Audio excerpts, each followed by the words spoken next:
예, 다 함께 자리에서 일어나셔서 찬송가 625장 찬양 드림으로 우리 주님의 이 땅에 오심을 기다리는 대림절 첫 번째 주일 예배를 하나님 앞에 드리겠습니다.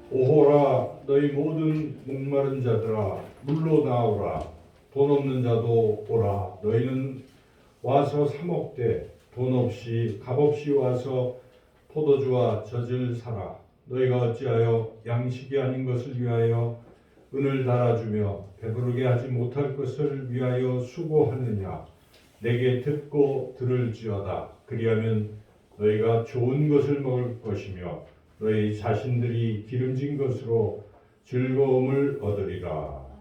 아멘.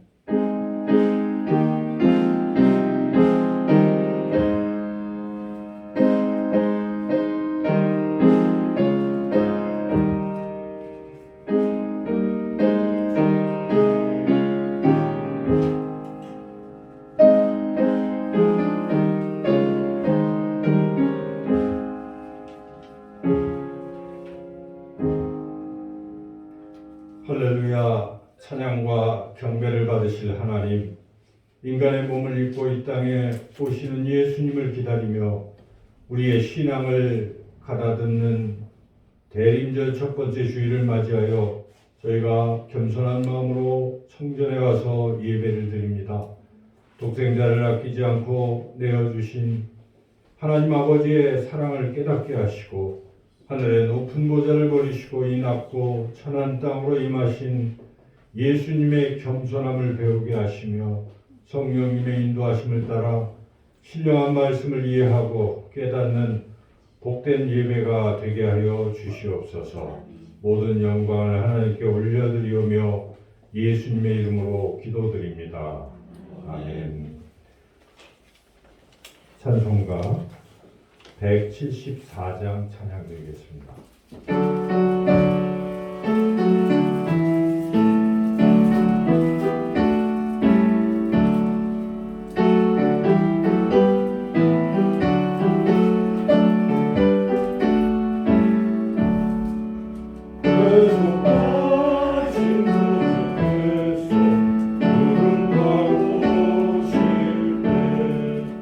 전만 성도 함께 모여 주의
성수교동문 115번입니다.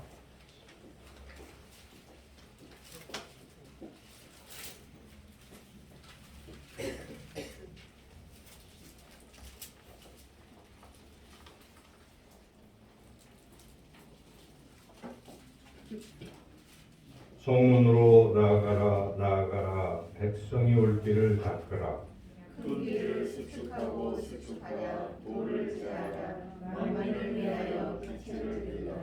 여호와께서 땅 끝까지 선포하시되 너희는 딸 시온에게 이르라. 보라 내 구원이 이르렀느니라. 보라 성읍이 그에게 있고 보응이 그 앞에 있느니라 하셨느니라. 사람들이 너를 일컬어 거룩한 백성이라 여호와께서 구속하신 자라 하겠고 또 너를 일컬어 찾음받은 자로 버림받지 아니한 성이라 하리라. 선지자 이사야의 책에 쓴 바 광야에서 외치는 자의 소리가 있어 이르되 너희 주의 일을 준비하라. 그의 오실지를 곧게 하라. 모든 골짜기가 메워지고 모든 산과 작은 산이 낮아지고 구운 것이 쏟아지고 험한 길이 평탄하여질 것이요 모든 육체가 하나님의 구원하심을 보리라 함과 같으니라. 아멘. 지난 한 주간의 우리의 삶을 돌이켜보며 우리가 죄와 허물을 고백하는 기도를 하나님 앞에 드리겠습니다. 주보에 기록되어 있는 고백의 기도문으로 함께 기도드리겠습니다. 자비로우신 하나님 아버지, 우리의 죄를 고백합니다. 지난주일 예배를 통하여 주신 은혜로운 말씀을 품고 세상에 나아갔건만 저희는 그 은혜를 간직하지 못한 채 게으르고 방탕하며 절제하지 못하는 한 주간을 보냈습니다. 무가치한 말과 더러운 행실로 주님의 영광을 가렸으며 하나님의 이름을 욕되게 하는 자리에 머물 때가 많았습니다. 이웃과의 관계 속에서는 작은 욕심을 이루기 위하여 다투고 미워하였습니다. 나에게 잘못을 저지르는 사람에게는 관용을 베풀지 않고 매몰차게 대했습니다. 주여, 하나님을 사랑하지 못하고 이웃을 내 몸처럼 아끼지 못하며 살았던 허물을 용서해 주옵소서. 예수님의 이름으로 이 고백의 기도를 드립니다. 아멘. 계속해서 하나님과 나만이 아는 은밀한 죄도 고백하겠습니다.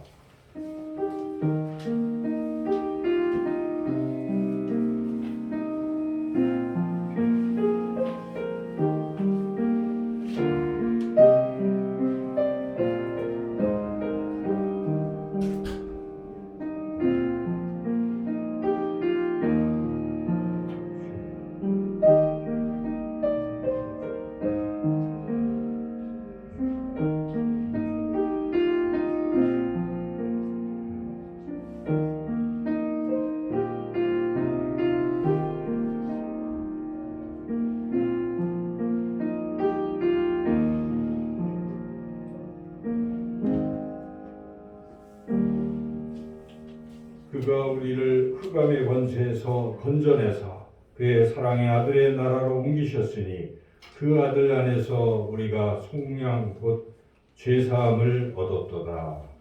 아멘. 찬송가 267장 찬양하겠습니다.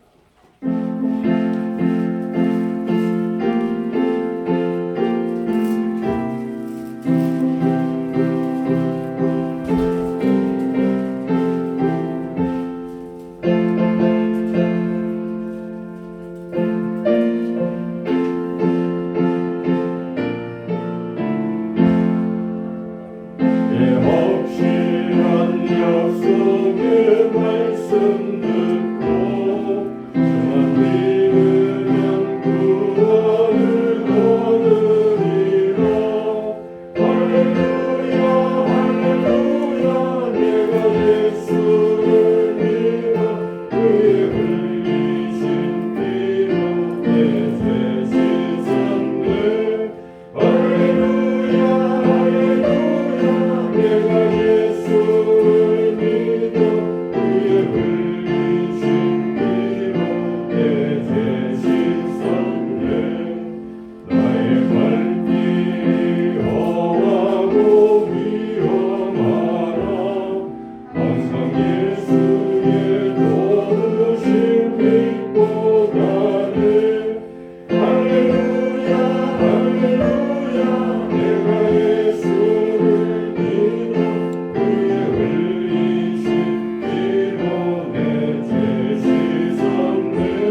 시간 권영수 권사님 나오셔서 우리를 대표해서 기도 인도하시겠습니다.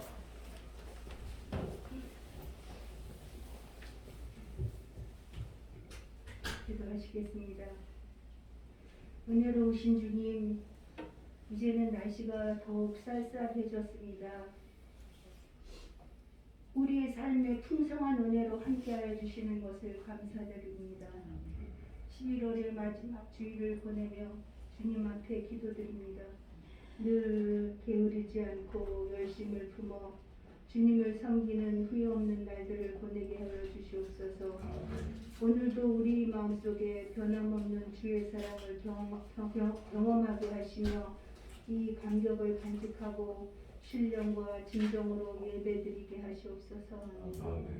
사랑이 풍성하신 주님, 11월 1일부터 19일까지 저녁 8시 반에서 10시까지 다니엘 기도회를 통해 우리 믿음이 신실한 분들의 간증을 들으며 감격하고 또 감동하는 귀한 시간을 가졌었습니다. 감사드립니다. 오늘은 장로 임증 예배를 오후 3시에 가질 예정입니다. 정성으로 준비한 임증 예배 주님께서 같이 하여 주시기를 간절히 기도합니다. 우리 손아식 안수 집사님께서 장로직에 임할 때에 지혜를 주시고 체력을 주셔서 주님의 은혜에 감격하는 시간들이 되게 하여 주시옵소서. 옆에서 보필해 주시는 박유순 권사님께도 같은 은혜를 주시옵소서. 이제 12월 들어서는 내년을 위한 계획을 세우고 예산 결산위원회의 계획을 짜고 또한 성탄절도 성대히 보낼 수 있게 도와주시고 송구영신 예배까지 지내는 등 매우 바쁜 시간을 보내야 할 때에 주님께서 항상 같이 하여 주시기를 기도합니다. 대림절이 시작되었습니다. 예수님께서 무엇 때문에 이 땅 가운데 오셨는지를 잃어버린 채 스스로를 위하여 만족해 하는 일들이 일어나고 있습니다. 좋으신 하나님, 우리가 예수 그리스도의 나심을 기억하게 하시고 하늘 영광을 버리고 이 땅 가운데 오신 사랑의 주님을 본받을 수 있도록 인도하여 주시옵소서. 말씀을 전하시는 목사님께 성령의 능력으로 함께 하셔서 선포되는 말씀마다 성령 충만, 은혜 충만한 말씀이 되게 하시고 그 말씀을 듣는 우리의 심령이 뜨거워져서 주님을 더욱 사랑할 수 있는 마음이 되도록 역사하여 주시옵소서. 거룩하신 예수 그리스도의 이름으로 기도드립니다. 아멘. 예수님이 우리에게 가르쳐 주신 주기도문을 함께 드리겠습니다. 하늘에 계신 우리 아버지, 아버지의 이름을 거룩하게 하시며 아버지의 나라가 오게 하시며 아버지의 뜻이 하늘에서와 같이 땅에서도 이루어지게 하소서. 오늘 우리에게 일용할 양식을 주시고 우리가 우리에게 잘못한 사람을 용서하여 준 것 같이 우리 죄를 용서하여 주시고 우리를 시험에 빠지지 않게 하시고 악에서 구하소서. 나라와 권능과 영광이 영원히 아버지의 것입니다. 아멘.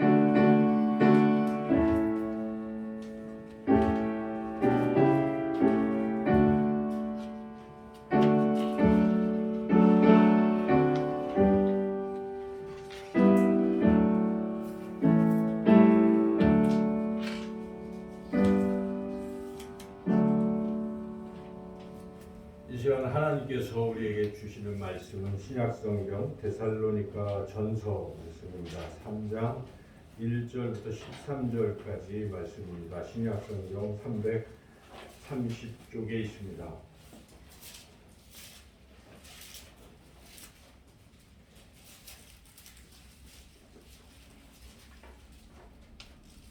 데살로니가 전서 3장 1절부터 13절까지 말씀은 제가 봉독하겠습니다.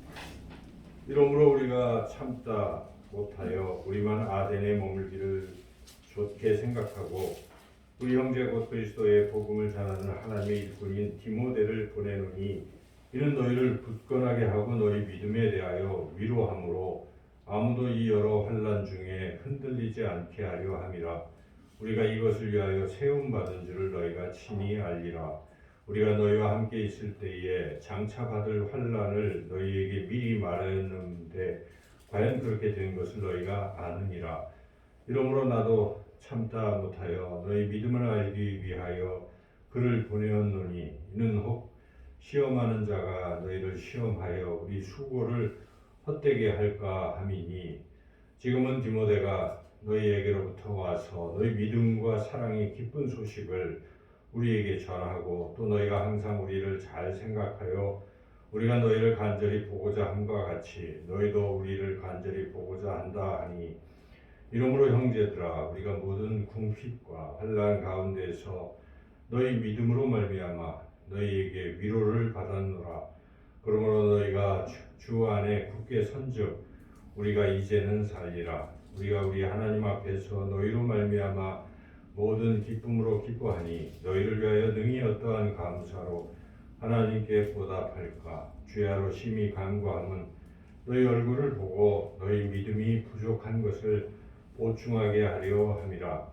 하나님 우리 아버지와 우리 주 예수는 우리 길을 너희에게로 갈 수 있게 하시오며, 또 주께서 우리가 너희를 사랑함과 같이 너희도 피차간과 모든 사람에 대한 사랑이 더욱 많아 넘치게 하사 너희 마음을 굳건하게 하시고, 우리 주 예수께서 그의 모든 성도와 함께 강림하실 때에 하나님 우리 아버지 앞에서 거룩함에 흠이 없게 하시기를 원하노라.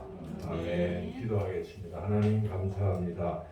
오늘도 이 주일 예배를 통해서 귀한 말씀을 주시오니 주여 이 말씀을 잘 듣게 하여 주옵소서. 부족한 자의 입술을 성령께서 주관하시사 하나님의 말씀만 바르게 잘 전하게 하시고, 우리 모두가 하나님의 귀한 말씀 들어 은혜 받고 또 이 말씀으로 한 주간도 승리하는 복된 삶을 살아가게 해주시기를 간절히 원하고 예수님의 이름으로 기도드리옵나이다.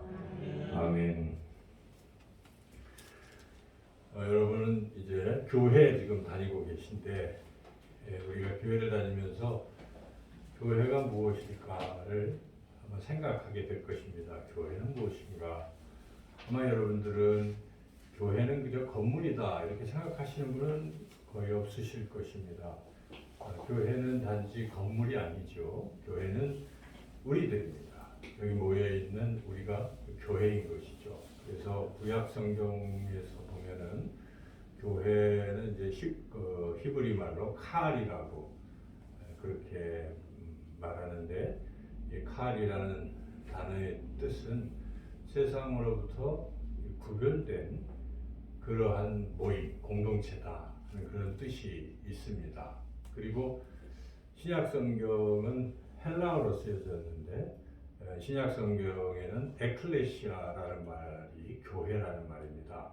그래서 이 에클레시아의 뜻은 세상으로부터 부름받은 그런 사람들의 모임이다, 이런 뜻이죠. 그리고 우리가 잘 아는 영어로 한다면 처치인데, 처치는 CH가 이제 예수 그리스도 크라이스트와 연관이 돼 있어요. 그래서 처치의 뜻은 주님의 것이다, 이런 뜻이에요. 처치. 그래서 우리가 교회는 곧 예수님의 것이다. 그래서 예수님이 주인이시고 우리는 예수님의 몸이다, 이렇게 우리 말하죠. 그래서 이 성경에 나오는 이 교회라는 단어들을 다 종합해 본다면 결국 교회는 하나님께서 세상으로부터 구별되게 이렇게 부르셔서, 그리고 예수님의 그 십자가의 피로 죄를 사해 주셔서 거룩하게 깨끗하게 그렇게 만들어 주신 그러한 사람들이 바로 교회라고 말할 수 있습니다. 우리가 이런 정의를 확실히 알고 그리고 이것을 굳게 믿는다면은 여러분들 이렇게 질문을 할 때 우리가 대답을 잘 할 수가 있어요. 제가 또 다른 질문들을 드려본다면, 교회는 누구의 것입니까? 주님의 것이다. 그렇죠? 철치라는 말이 주님의 소유 이런 뜻이니까 교회의 주인은 예수님이시다. 그렇죠? 그리고 교회는 누가 세웠는가? 교회는 하나님께서 세우신 것입니다. 교회는 하나님께서 세우신 것이다. 이런 답변을 우리가 할 수 있을 것입니다. 그리고 교회는 왜 하나가 되어야 되는가? 이런 질문에 대해서 우리가 어떻게 답할 수 있겠습니까? 그것은 교회는 예수님의 몸이잖아요. 예수님의 소유된 예수님의 것, 몸이기 때문에 예수님의 몸이 찢어져서는 안 됩니다, 여러분. 몸이 찢어져서는 안 되죠. 그래서 교회는 하나가 되어야 되는 게 마땅한 것이죠. 그런데 교회가 참 많잖아요. 교회가 많은데 어떻게 하나가 될까? 그래서 성경에서 교회는 예수님의 몸이기 때문에 다 이렇게 성령 안에서 하나가 된다. 그래서 우리가 우주적인 교회다 이런 어려운 말도 합니다. 그래서 교회는 하나다. 이런 생각을 우리가 늘 해야 돼요. 우리가 여기 있고 또 저 옆에 다른 교회가 있지만 서로 다른 게 아니에요. 한 지체입니다. 우리 몸도 손도 있고 발도 있고 눈도 있고 다 따로 있잖아요. 근데 이게 다 한 몸을 이루는 것처럼 교회는 지역적으로 대한민국에 있는 교회, 또 어디 미국이나 아프리카에 있는 교회들도 다 하나고, 그리고 우리가 현재를 살고 있는데 과거에도 교회가 있었지 않습니까? 2000년 전에도. 그리고 앞으로 미래에도 교회가 있을 것입니다. 이 모든 교회가 다 서로 하나라는 것입니다. 하나님이 보시면 다 하나다 하는 것이죠. 그래서 이렇게 교회에 대한 정의를 우리가 잘 알아야 되겠습니다. 그래서 교회는 참 또 다양하죠. 하나임에도 불구하고 다양해요. 이름도 다르잖아요. 우리는 참된 제자교회예요. 또 옆에 저쪽에 있는 교회는 베델교회예요. 다 이름들이 다양해요. 그런데 이 교회가 또 보면은 특징도 다 달라요. 어떤 교회는 막 사람들이 많이 모였어요. 그래서 큰 교회라고도 말하죠. 사람이 많으니까. 어떤 교회는 사람이 적게 모였어요. 적은 교회라고도 또 하기도 해요. 그래서 교회마다 다 다양하지만 중요한 것은 이 교회들은 서로 하나라는 사실과, 그리고 크던 작던 어떠하든지 각 교회는 주님이 계신 곳이고 주님이 소중하게 여기시는 것이기 때문에 소중한 것입니다. 여러분들이 어느 교회든 교회는 주님의 몸이다 하는 생각을 가지고 참 소중하게 그렇게 여겨야 합니다. 이처럼 소중한 교회들이 그런데 점점 무너지고 있다는 사실이죠.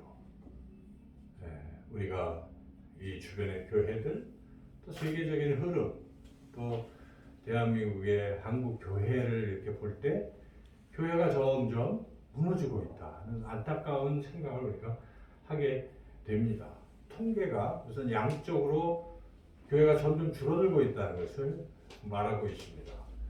우리 이 교단은 대한예수교 장로회 통합측이라고 하는데요. 장로교가 여러 교단들이 있지만 우리가 이제 통합측인데, 우리 교단의 통계를 보면은 10년 전에 성도 전체 교인들의 수가 대한민국에 우리 장로교 통합 장로교 교회에서 285만이었어요. 5만 명이었는데 10년이 지난 작년 12월 말 기준으로 볼 때 그 숫자가 240만으로 이렇게 줄었다는 것입니다. 무려 45만 명이 줄어서 이거 수치로 계산을 해보면 약 10년 전에 비해서 16%가 지금 감소했다는 것이에요. 교회가 지금 이렇게 점점 감소하고 있다는 것입니다.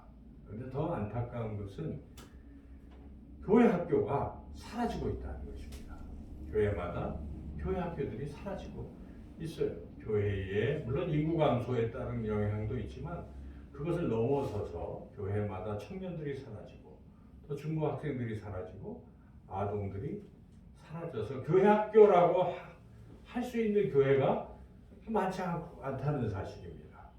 그리고 교회의 그 사이즈를 보면은 한 반절은 50명 미만의 그런 소형 교회들이죠. 그런데 그래도 그나마 그동안 이 중형 교회들이 있었어요.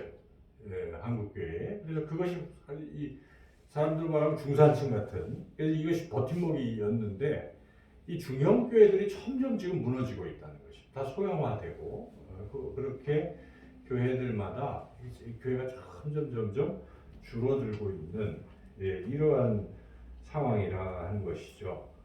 그래서 어떤 분들은 이제 코로나19까지 닥치고 하니까 1000만 성도라고 했던 한국교회가 조만간 400만 성도가 될 것이다. 거기에 대비를 해야 된다. 자, 이렇게 말씀을 하는 분들도 있습니다. 그래서 어떤 분은 유럽 교회 이미 무너졌다는 것이죠. 그렇죠, 여러분. 유럽 교회는 무너져 있죠. 미국 교회 무너져 가고 있습니다. 그리고 이제 한국 교회는 무너지기 시작했다. 이런 말이 과히 틀린 말은 아니라는 사실이죠.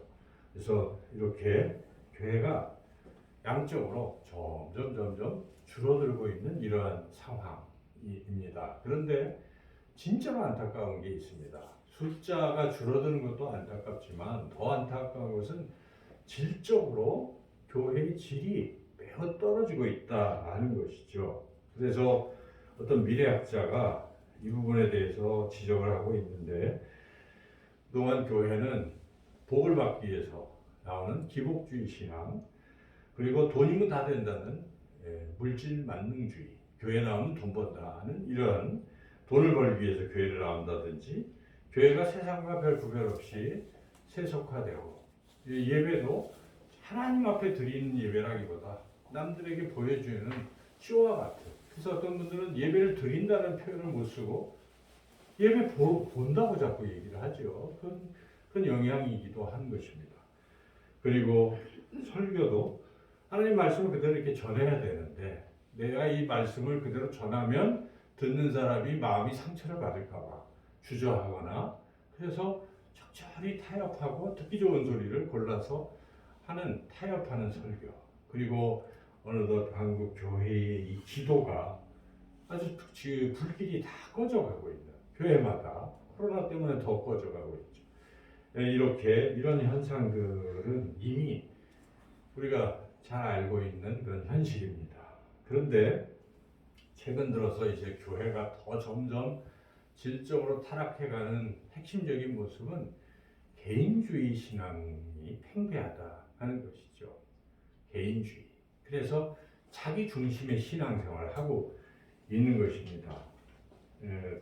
목사든 장로든 뭐 직분자든 성도든 다 자기만을 위한 신앙생활을 하려고 하는 거예요. 교회에 와서. 그래서 교회보다는 내가 중요하다고 생각하는 거예요. 개인 중심. 이런 신앙생활을 지금 하고 있다는 것입니다. 그래서 그런데 우리가 잘 생각해야 될 것은, 구원은 단체로 받는 게 아닙니다. 구원은 개인이에요. 그러니까 내가 하나님을 만나야 구원받는 거지. 내가 교회를 다닌다고 구원받는 게 아니라 내가 예수님을 만나서 예수님을 구주로 영접해야만 구원받는 것인데, 그런데 문제는 성경은 그것만 가르치는 게 아닙니다. 구원받은 이후에, 구원받은 사람이라면 주님의 몸된 교회에 소속이 돼서 교회를 사랑하고 교회를 세우기 위해서 희생과 헌신을 해야 한다는 것도 가르치고 있음에도 불구하고 이 부분은 신경을 안 쓰는 것입니다. 그래서 이것은 주님이 말씀하시기에 자기를 부인하고 나를 따라오라. 우리가 들어오면 교회, 여러분들이 들어오실 때마다 우리 참된 제자 교회의 특징이 자기를 부인하고 자기 십자가를 지고 주님을 따라가라 하는 참된 제자의 그 표를 가지고 있지 않습니까? 그런데 자기를 부인하는 모습이 없다는 것입니다. 현대 교인들은 자기가 중심이 되는 이러한 신앙을 갖고 있기 때문에 이것은 실적으로 매우 지금 떨어지는, 주님 보시기에는 정말 그리스도인인가 하는 것을 의문시할 수 있는 그러한 신앙, 개인주의 신앙으로 교회가 점점 오염되어 가고 있다 하는 것이 미래학자들의 지적입니다. 그래서 교회가 이제 점점 헌신, 희생, 이것을 강요하는 교회는 더 이상 인기가 없습니다. 그냥 편안함을 추구하는 것이죠. 그래서 예수님의 제자가 되는 게 아니라 편안함의 제자가 되어가는 그런 교회가 되어가고 있다.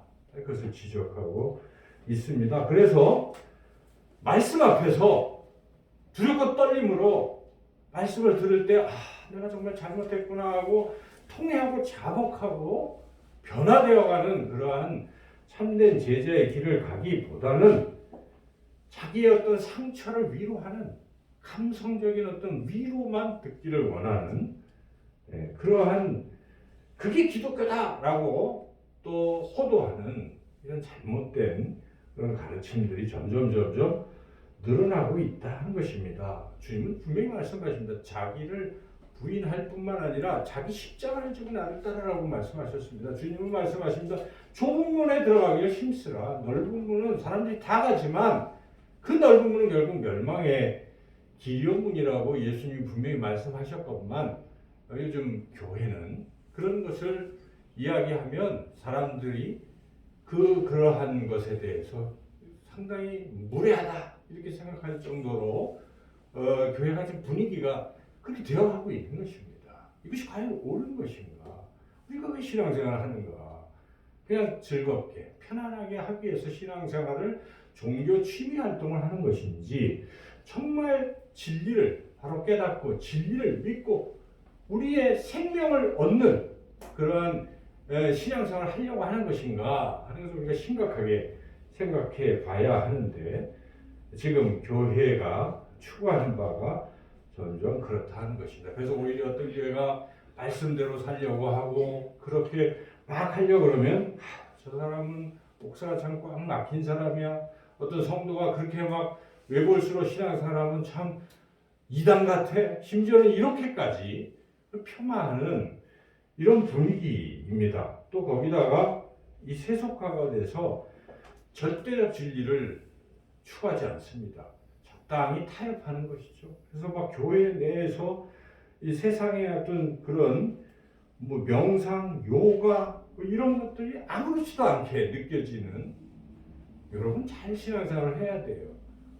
요가도 제가 지지난 요가 말씀을 드렸지만 요가하는 것은 이게 범신론이에요. 그래서 자기가 신이 되려고 하는 그래서 편안함을 추구하는 죄진 것을 잊어버리려는 그런 어떤 심리적인 상태를 추구하는 것인데 그래서 하나님 싫어하시는 것인데 이런 식의 그런 적절히 세상이 하는 것들을 교회가 도입하고 있다는 것입니다.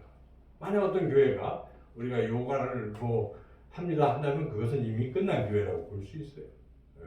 잘못된 교회죠. 그러나 그런 것들을 요구하는 또 교회 다니는 사람들이 있다 보니까 그렇게 되어가고 또 더욱더 질적으로 타락하고 오염되어가는 이러한 모습이라 하는 것이죠. 그래서 결론을 내립니다. 그 미래학자는 한국 교회는 자기 소견에 옳은 대로 믿는 교인들만 늘어나고 있고 무기력하고 무능력한 그러한 산무에 빠진 교인들만 대량으로 양성하고 있다.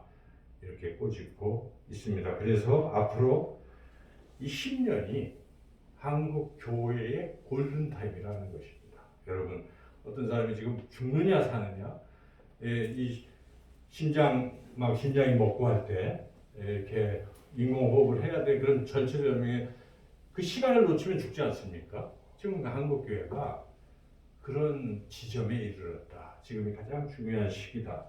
잘못하면 결국 무너지고 말 것이다. 유럽과 미국을 닮아가게 될 것이다 라고 엄중히 경고하고 있습니다. 그러나 우리가 희망이 없는 것은 아닙니다. 우리가 희망이 있어요. 오늘 하나님께서 주시는 이 말씀을 통해서 우리가 희망을 찾을 수가 있습니다. 무너지지 않을 수 있다는 것입니다. 교회가 무너지지 않고 굳건하게 설 수 있다 하는 것입니다. 오늘 말씀을 통해서 우리가 함께 그 길을 우리가 찾아보기를 소망합니다. 오늘 본문에 등장하는 교회, 데살로니가 교회입니다. 이 데살로니가 교회는 신생교회예요. 막 생겼어요, 교회가. 그래서 사도 바울이 2차 전도 여행 때 복음을 전해서 데살로니가 지역의 사람들이 믿어서 교회를 세웠어요. 그런데 그 로마나 또는 유대인들이 막 박해를 하는 겁니다. 그래서 심지어 그 교회를 세우고 있던 바울까지도 다 쫓아내 버렸어요. 그래서 교회에 아무도 없는 겁니다. 지도자가 없어요. 그리고 유대인들은 유대인대로 이 데살로니가 교회 다니는 사람들 막 핍박하는 겁니다. 괴롭히고. 그래서 이제 교회가 그렇게쯤 됐으면 교회도 막 생겼으니까 믿음도 없고 어떻게 되겠습니까? 다 흩어질만 하잖아요. 지금 이 데살로니가 교회는 무너지기 일보 직전에 있다는 것입니다.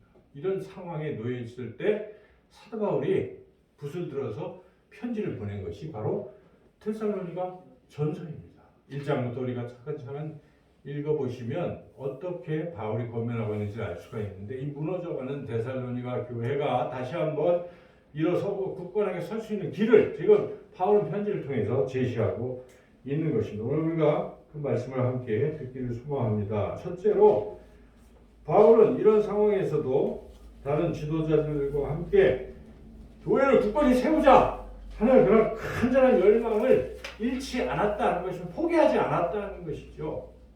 아무리 그래도 포기하지 않았다는 것입니다.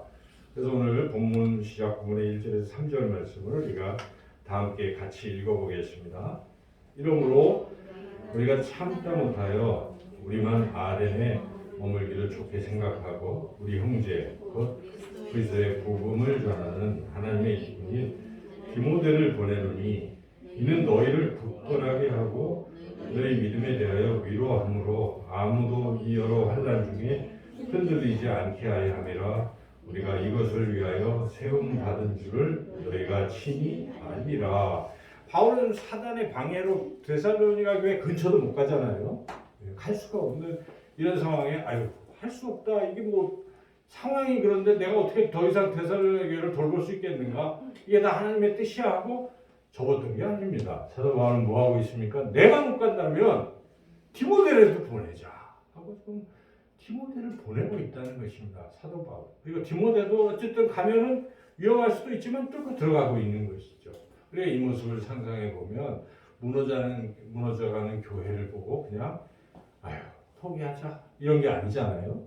어찌하든지 주님의 피값으로 세운 교회를 우리가 살리자, 굳건하게 세우자 하는 이런 간절한 열망이 있었다는 것입니다. 교회가 무너져간다고 그저 포기만 할 것이 아니라 각 교회마다, 한국 교회마다 그 교회를 섬기는 분들, 어떤 그래도 리더십들이 우리가 교회를 세워야 된다, 세울 수 있다, 하나님이 하실 것이다 하는 열망을 가진다면 반드시 교회가 굳건하게 설 줄로 믿습니다. 여기 계신 저와 여러분 모두가 이런 교회를 세우려는 굳건한 열망을 품으시기를 주님의 이름으로 축원합니다. 오늘 우리가 장립 예배를 드리잖아요. 제가 기도하면서 우리 교회는 크지도 않아요.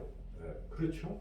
안 세워도 되고 그냥 적당히 가도 될 수도 있어요. 근데 제가 기도하면서 하나님 앞에, 하나님 이 참된 제자교회를 하나님이 세우셨는데 이 교회가 계속 성장해야 하지 않겠습니까? 비록 제가 떠날지라도 또 못할지라도 이 참된 제자교회는 계속되어서 이 지역에 영혼들을 구원하고 주님의 참된 제자를 세워가는 교회가 되어야 하지 않겠습니까? 하는 그런 마음을 하나님 주셨어요. 기도 중에. 그래서 하나님 다음 세대를 위해서 그리고 리더십을 세워야 한다는 그 열망을 하나님 주셨습니다. 여러분, 그래서 이것이 굉장히 중요한 의미가 있어요. 제가 부임해서 처음으로 세우는 것입니다. 아주 의미가 있어요. 그래서 여러분, 오늘의 이 행사는 그저 행사로 거치는 것이 아닙니다. 우리 참된 제자교회를 하나님께서 세우시려고 또한 리더십을 허락하신 것이라고 여러분들이 굳게 믿으시고, 이 모든 성도님들이 함께 참여하고 또 동일한 마음을 가지고 우리 교회를 세우려는 그러한 간절한 열망을 우리가 품으신다면 오늘의 장립 예배가 이 교회가 굳건하게 서는 하나의 이정표가 그렇게 될 줄로 믿습니다. 두 번째로 바울은 데살로니가 교회를 굳건하게 세우기 위해서 또 권면하는 바가 있는데 좀 길긴 한데요. 4절에서 8절부터 9절까지 말씀, 4절부터 9절까지 말씀을 우리가 함께 읽겠습니다. 우리가 너희와 함께 있을 때에 장차받을 환난을 너희에게 미리 말하였는데 과연 그렇게 된 것을 너희가 아느니라. 그러므로 나도 참다 못하여 너희 믿음을 알기 위하여 그를 보내었노니 이는 이는 혹 시험하는 자가 너희를 시험하여 우리 수고를 헛되게 할까 함이니 지금은 디모데가 너희에게로부터 와서 너희 믿음과 사랑의 기쁜 소식을 우리에게 전하고 또 너희가 항상 우리를 잘 생각하여 우리가 너희를 간절히 보고자 한 바 같이 너희도 우리를 간절히 보고자 한다 하니 이러므로 형제들아 우리가 모든 궁핍과 환난 가운데서 너희 믿음으로 말미암아 너희에게 위로를 받았노라. 그러므로 너희가 주 안에 굳게 선즉 우리가 이제는 살리라. 아멘. 긴 말씀인데 내용은 그런 것입니다. 지금 바울이 이 교회가 굳건하게 서기 위해서는 무너지지 않으려면 거기 성도들의 믿음이 굳건해야만 설 수 있다는 생각을 갖고 있는 거예요. 그런데 과연 그 믿음이 굳건할까? 핍박이 왔을 때 흔들릴까? 어떨까? 해서 걱정이 돼서 지금 디모데를 보내본 것이고 소식을 좀 듣는데 뜻밖에도 그렇게 이제 초신자들인데 신생교회 초신자들인데 믿음이 굳건했던 것입니다. 믿음이 있었던 거예요. 그걸 보고 너무 기뻤어요. 바울이 막 너무너무 기뻐서 그 소식을 듣고 야 너희들이 그렇게 믿음이 있으니까 내가 이제 안심이 되고 살겠다. 자 한번 8절을 읽어보겠습니다. 그러므로 너희가 주 안에 굳게 선즉 우리가 이제는 살리라. 이렇게 살았다. 그래서 기쁘다 하는 것까지 9절도 읽어보겠습니다. 우리가 우리 하나님 앞에서 너희로 말미암아 모든 기쁨으로 기뻐하니 너희를 위하여 능히 어떠한 감사로 하나님께 보답할까. 너무 기뻐서 하나님께 감사합니다.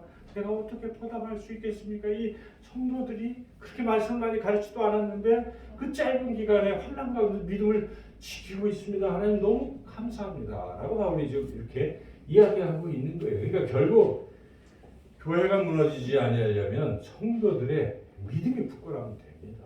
여기 있는 저와 여러분 한 분 한 분이 믿음을 굳건하게 갖고 있다면 교회는 절대 무너지지 않습니다. 어떤 환난이 올지라도 교회는 무너지지 않는다는 것입니다. 믿음이 가장 중요하다는 것이죠. 근데 그러나 그 믿음은 또 성장하는 것이고 또 믿음은 부족할 수가 있다는 것이죠. 그래서 바울은 그렇게 칭찬까지 하고 안도까지 했음에도 불구하고 마지막으로 한마디를 더 하는 게 그게 10절입니다. 10절을 같이 한번 읽어보겠습니다. 주야로 심히 간구하면 너희 얼굴을 보고 너희 믿음이 부족한 것을 보충하게 하려 함이라. 그래도 바울은 아직도 믿음이 좀 부족한 부분이 있기 때문에 주야 낮이나 밤이나 뭐 하고 있습니까? 간절히 기도하고 있다는 것입니다. 목회자가 또 교회 리더십들이 해야 할 일이 무엇이겠습니까? 성도님들 한 분 한 분의 믿음이 굳건해지기를 위해서 우리가 늘 기도해야 돼요. 믿음은 하나님의 선물이기 때문에 우리가 그 기도해야 되는 것이죠. 그리고 또 얼굴을 보고 이야기도 하고 하면서 믿음을 세워줘야 한다는 것이죠. 바울은 이것을 하고 있는 것입니다. 그래서 우리가 교회가 아무리 여러 가지 어려움 속에 흔들리고 무너지는 것 같아도 믿음을 굳건하게 세우면 교회는 결코 무너지지 않는 줄로 믿습니다. 이제 세 번째로 바울은 또 무엇을 권면하고 있는가? 세 번째로 바울은 교회가 무너지지 않고 든든히 서려면 서로 사랑하는 것입니다. 서로 사랑하라. 그래야 교회가 무너지지 않는다는 것이죠. 12절 말씀 같이 한번 읽어보겠습니다. 또 주께서 우리가 너희를 사랑한 것 같이 너희도 피차감과 모든 사람에 대한 사랑이 더욱 많이 넘치게 하사. 그래서 바울이 지금 이것을 권면하잖아요. 이게 무슨 뜻입니까? 서로 사랑하라 하는 것입니다. 서로 사랑하라. 물론 이웃도 사랑해야 돼요. 사랑이 메마르면 어떻게 됩니까? 여러분 가정이 무너지는 게 무엇입니까? 부부간에 사랑이 없어지니까 무너지는 거예요. 처음에는 사랑하고 너 아니면 못 산다 하다가 사랑이 점점 식어가면 형식적으로 살다가 나중에 그 사랑이 더 고가되면 어떻게 됩니까? 헤어지는 거 아니겠어요? 교회가 왜 깨집니까? 교회가 왜 무너집니까? 성도들 간에 사랑의 문제가 있기 때문에 그렇다는 것입니다. 사랑이 없어지면 교회는 무너지는 것입니다. 예수님께서 이제 마지막 십자가를 지러 가실 때 제자들을 모아놓고 무슨 말씀하셨습니까? 세족식을 하고 성만찬을 했죠. 마지막 전날 밤에. 그때 예수님께서 제자들 한 사람 한 사람 발을 씻어 주시지 않습니까? 발을 씻어 주시고 뭐라고 말씀하십니까? 내가 너희들의 선생이 돼서 너희들의 발을 씻어 준 것처럼 너희도 서로 발을 씻어 주라. 발을 씻어 주라는 것이 무엇이겠습니까?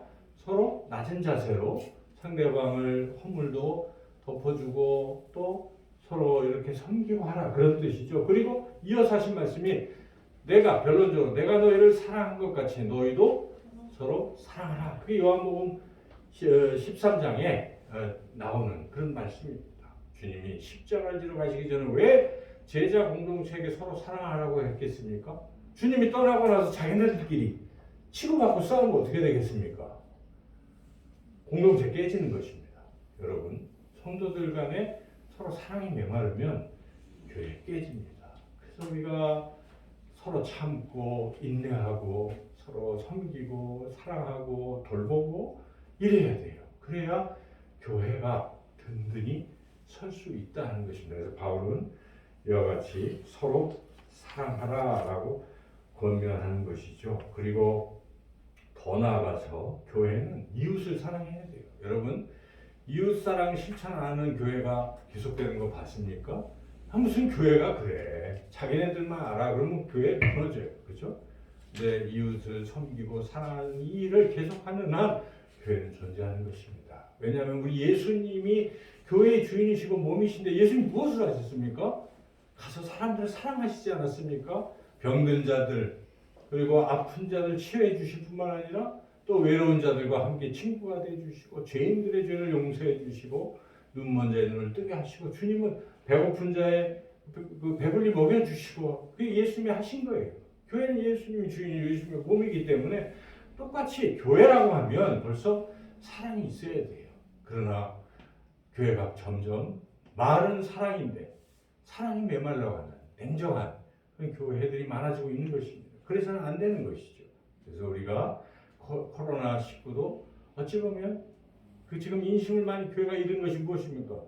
이기적인 것으로 비춰진 것입니다. 교회가 남들은 아랑곳하지 않고 자기들끼리 예배만 드리고 병을 감염시키는 그래서 사람들이 보면 정말 우스운 것밖에 안 되겠지 않습니까? 그게 무슨 사랑이냐? 많은 사랑이라고 하면서 그래서 지키라고 하면 같이 지키고 이런 것이 교회죠. 그래서 이웃사랑을 잃어갈 때 교회는 무너지는 것입니다. 또 마지막 네 번째로 교회가 든든히 서기 위해서는 거룩해야 한다는 것입니다. 교회가 이제 마지막 13절을 읽어보겠습니다. 너의 마음을 굳건하게 하시고 우리 주 예수께서 그의 모든 성도와 함께 강림하실 때에 하나님 우리 아버지 앞에 거룩함에 흠이 없게 하시기를 원하노라. 바울이 이렇게 간절히 축복하면서 기도한 것이 주님 오실 때까지 거룩함에 흠이 없게 하라. 물론 거룩함은 우리가 성결함, 죄 안 짓는 그런 부분이기도 하지만 여기서의 이 거룩함은 구별됨을 말하는 것입니다. 성경의 구약에서부터 이 카도시, 거룩함, 이 뜻은 구별된다는 것입니다. 교회는 세상과 구별돼야 된다. 성도는 세상 사람들과 구별돼야 되는 것이죠. 똑같으면 안 되는 것입니다. 그러나 한국 교회가 지금 문제가 교회나 세상이나 별 차이가 없기 시작할 것입니다. 세상이 좋아하는 것은 교회에서 다 도입해서 함께 하는 것. 그게 아닌 것이죠. 교회는 교회인 것입니다. 교회는 다른 것입니다. 교회는 하나님이 계신 곳이고 말씀대로 있는 것이 교회예요. 세상이 뭐라고 할지라도 하나님이 이렇게 말씀하시는 것이기에 우리가 말씀대로 살아가야 된다 하는 것이죠. 그래서 요즘 소위 전 세계적으로 이 기독교의 영성이 이 교배된 영성이다 이런 말을 합니다. 그러니까 교배라는 것은 섞이는 것, 혼합되는 거 말하는 거 아니에요. 그래서 하나님 제일 싫어하는 것입니다. 거룩성을 상실해 버리는 것입니다. 그래서 교회가 이것저것을 다 하는 거예요. 인권 존중, 평등, 차별 금지 그러다 보니까 지금 그런 거 있잖아요. 동성애 이런 것도 허용을 하라는 차별법 이런 것들을 차별금지법 이런 것들도 그냥 아무런 저항 없이 교회가 받아들이는 이것이 문제가 되는 것이죠. 그래서 교회는 교회인 것입니다. 진리는 하나님 말씀뿐인 것이죠. 이러한 어떤 순수성을 교회가 지켜야 합니다. 네. 그리고 우리가 성도도 신앙생활을 할 때에 철저히 울곱게 다니엘처럼 그렇게 100%의 갈렙처럼 오직 여호와만 순종하는 갈렙처럼 그렇게 말씀에 주님이 말씀하시면 하고 아니면 멈추고 하는 이러한 절대적 신앙을 가져야 된다는 것입니다. 그렇게 우리가 품고 나아갈 때 교회는 굳건하게 설 것입니다. 한국 교회가 양적으로나 질적으로 지금 무너져가고 있습니다. 마지막 골든타임인 것 같지만 그러나 교회는 주님께서 핏값으로 세우신 소중한 교회이고 이렇게 말씀을 통해서 교회를 다시 굳건하게 세우시는 것이 하나님의 계획입니다. 우리 오늘 하나님의 계획, 하나님의 말씀을 들었습니다. 이제 우리는 교회를 굳건하게 세우는 열망을 모두 품고 그리고 믿음을 가지고 굳건하게 서며 서로 사랑하고 이웃을 사랑하고 구별된 거룩함으로 흠없이 살아가서 주님의 몸된 참된 제자교회를 굳건하게 세워나가시는 저와 여러분 모두가 되시기를 주님의 이름으로 축원합니다. 오신 하나님 감사합니다. 우리는 부족하고 연약하지만 우리 하나님이 세우신 교회를 위해 이 교회를 굳건하게 세워나가실 줄로 믿고 우리가 주님 따라 교회를 잘 세워나가는 우리 모두가 되게 하여 주시옵소서. 예수님의 이름으로 기도드립니다. 아멘. 사도신경으로 우리 믿음을 고백하겠습니다. 나는 전능하신 아버지 하나님 천지의 창조주를 믿습니다. 나는 그의 유일하신 아들 우리 주 예수 그리스도를 믿습니다. 그는 성령으로 잉태되어 동정녀 마리아에게서 나시고 본디오 빌라도에게 고난을 받아 십자가에 못 박혀 죽으시고 장사된 지 사흘 만에 죽은 자 가운데서 다시 살아나셨으며 하늘에 오르시어 전능하신 아버지 하나님 우편에 앉아 계시다가 거기로부터 살아있는 자와 죽은 자를 심판하러 오십니다. 나는 성령을 믿으며 거룩한 공교회와 성도의 교제와 죄를 용서받는 것과 몸의 부활과 영생을 믿습니다. 아멘. 이제 다 함께 자리에서 일어나셔서 찬송가 208장 찬양 드리며 하나님 앞에 헌물을 드리겠습니다.